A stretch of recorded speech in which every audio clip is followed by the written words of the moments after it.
सन्नाटा छा गया था बंटवारे के किस्से में।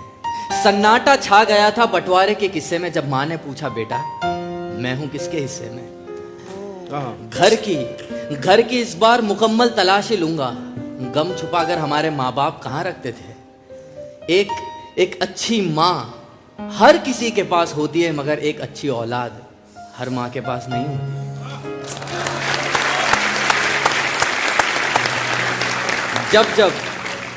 जब कागज पर लिखा कलम से मैंने माँ का नाम, कलम अदब से बोल उठी, हो गए चारों धाम। ब्यूटीफुल। माँ से छोटा कोई शब्द हो तो बताओ, माँ से छोटा कोई शब्द हो तो बताओ, उससे बड़ा भी कोई हो तो भी बताना।